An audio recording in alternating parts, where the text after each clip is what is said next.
നമസ്കാരം. അറിയാത്ത പിശാചിനേക്കാൾ ഭേദം അറിയുന്ന പിശാചാണെന്നൊരു പ്രയോഗമുണ്ട്.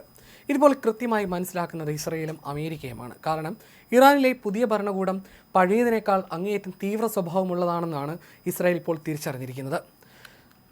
ഇസ്രായേൽ പ്രതിരോധ സേന പാർലമെന്ററി സമിതിക്കാണ് ഈ മുന്നറിയിപ്പ് നൽകിയിരിക്കുന്നത്. ഇസ്രായേൽ പാർലമെന്റായ നെസറ്റ് നൽകിയ റിപ്പോർട്ടിലാണ് പഴയതിനേക്കാൾ മാരകമാണ് പുതിയ ഭരണകൂടമെന്ന് വെളിപ്പെടുത്തിയിരിക്കുന്നത്. വ്യാഴാഴ്ച ഇസ്രായേൽ പാർലമെന്റായ നെസറ്റിൽ നടന്ന അതീവ രഹസ്യമായ ഇന്റലിജൻസ് ബ്രീഫിംഗിലാണ് IDF ഈ വിവരം പങ്കുവച്ചത്. സമാധാന ചർച്ചകൾ ഫലം കണ്ടില്ലെങ്കിൽ അത് ലോക സാമ്പത്തിക വ്യവസ്ഥയെ തന്നെ തകർത്തേക്കാവുന്ന വലിയൊരു യുദ്ധത്തിലേക്ക് നയിക്കുമെന്ന് ഉറപ്പാണ്. ഇറാനിലെ മാറ്റം ഗുണകരമാകുമെന്ന് കരുതിയവർക്ക് തെറ്റിയെന്നാണ് IDFന്റെ ഈ റിപ്പോർട്ട് സൂചിപ്പിക്കുന്നത്. ഇറാന്റെ സൈനിക ശേഷി പൂർണ്ണമായും തകർക്കാൻ ഇസ്രായേൽ ഇനിയും ആക്രമണങ്ങൾ തുടർന്നേക്കാമെന്നാണ് സൂചനകൾ. ഇറാന്റെ പുതിയ പരമോന്നത നേതാവായി തെരഞ്ഞെടുക്കപ്പെട്ട മുജ്തബ ഖമീനിയാണ് ഇപ്പോൾ രാജ്യത്തെ നയിക്കുന്നത്. ഇറാന്റെ ഇസ്ലാമിക് റവല്യൂഷണറി ഗാർഡ്സ് കോർ നേതാക്കളാണ് പുതിയ ഭരണകൂടത്തിന്റെ കരുത്ത്. മുൻ രാഷ്ട്രീയ നേതൃത്വത്തെക്കാൾ പ്രത്യയശാസ്ത്രപരമായി കടുത്ത നിലപാടുള്ളവരാണ് അവരെന്ന് ഇസ്രായേൽ വിലയിരുത്തുന്നു.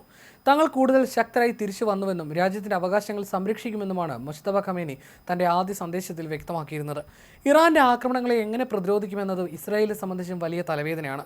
ടൈംസ് ഓഫ് ഇസ്രായേൽ പുറത്തുവിട്ട റിപ്പോർട്ട് പ്രകാരം ഇറാന്റെ പുതിയ ഭരണചക്രം തിരിക്കുന്നത് പരമ്പരാഗത മത നേതാക്കളല്ല, മറിച്ച് ഇസ്ലാമിക് റവല്യൂഷണറി ഗാർഡ് കോർപ്സിലെ ഉന്നത ഉദ്യോഗസ്ഥർ കൂടിയാണ്. മുൻപത്തെ രാഷ്ട്രീയ നേതൃത്വത്തെക്കാൾ ആശയപരമായി വലിയ തീവ്ര സ്വഭാവമുള്ളവരും വിട്ടുവീഴ്ചയില്ലാത്തവരുമാണ് ഈ സേനാ വിഭാഗമെന്നും റിപ്പോർട്ട് സൂചിപ്പിക്കുന്നു. ട്രംപിന്റെ സമാധാന ശ്രമങ്ങൾക്ക് ഇറാന്റെ ഈ പരുക്കൻ നിലപാടുകൾ വലിയ വെല്ലുവിളിയാകുമെന്നാണ് കരുതപ്പെടുന്നത്. ഖമേനി ഉൾപ്പെടെയുള്ള ഉന്നത നേതാക്കൾ കൊല്ലപ്പെട്ടിട്ടും ഇറാന്റെ ഭരണ സംവിധാനത്തിന് കാര്യമായ ഉലച്ചിൽ തട്ടിയിട്ടില്ല എന്ന് തന്നെയാണ് വിലയിരുത്തപ്പെടുന്നത്. പ്രമുഖ നേതാക്കൾ നഷ്ടപ്പെട്ടിട്ടും ഇറാന്റെ നിലവിലെ ഭരണകൂടം ഇപ്പോഴും അധികാരത്തിൽ ഉറച്ചു നിൽക്കുന്നത് ട്രംപിന്റെ പ്രഖ്യാപനങ്ങൾക്ക് വിരുദ്ധമായ കാഴ്ചയാണ് നൽകുന്നത്. വരും ദിവസങ്ങളിൽ ഇത് ലോകരാഷ്ട്രത്തിൽ എന്ത് മാറ്റമുണ്ടാക്കുമെന്നും ഏവരും ഉറ്റുനോക്കുന്നു.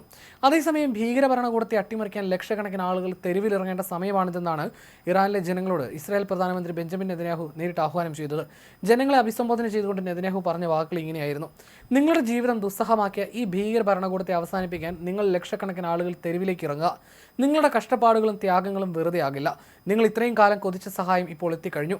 ചരിത്രപരമായ ഈ ദൗത്യത്തിനായി ഒന്നിക്കേണ്ട സമയം അതിക്രമിച്ചിരിക്കുന്നു എന്നാണ് നെതന്യാഹുവിൻ്റെ വാക്കുകൾ. ഇറാനിലെ വിവിധ വംശീയ വിഭാഗങ്ങളെയും അദ്ദേഹം തന്റെ പ്രസംഗത്തിൽ എടുത്തു പറഞ്ഞു.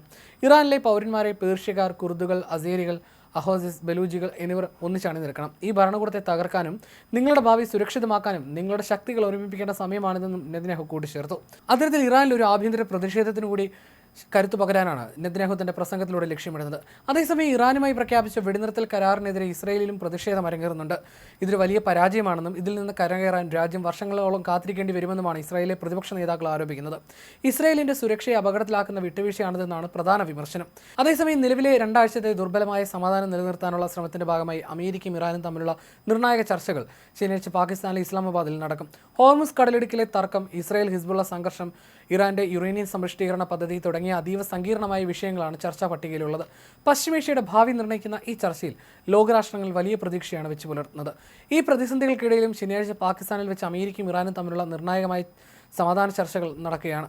പാകിസ്ഥാനിൽ വെച്ച് അമേരിക്കയും ഇറാനും തമ്മിലുള്ള നിർണായക സമാധാന ചർച്ചയിൽ എന്ത് മാറ്റമുണ്ടാകുമെന്നാണ് ഇവരും നോക്കുന്നത്. American vice president JD Vance, Steve Witkoff, Jared Kushner എന്നിവരുടെ നേതൃത്വത്തിലുള്ള സംഘമാണ് ചർച്ചകളിൽ പങ്കെടുക്കുന്നത്.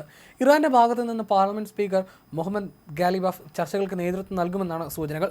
യുദ്ധം അവസാനിപ്പിക്കാനുള്ള അവസാന പ്രതീക്ഷയാണ് ഈ കൂടിക്കാഴ്ച. എന്നാൽ ഇറാനിലെ പുതിയ ഭരണകൂടം വിട്ടുവീഴ്ചകൾക്ക് തയ്യാറാകുമോ എന്ന കാര്യത്തിൽ വലിയ അനിശ്ചിതത്വം നിലനിൽക്കുന്നുണ്ട്.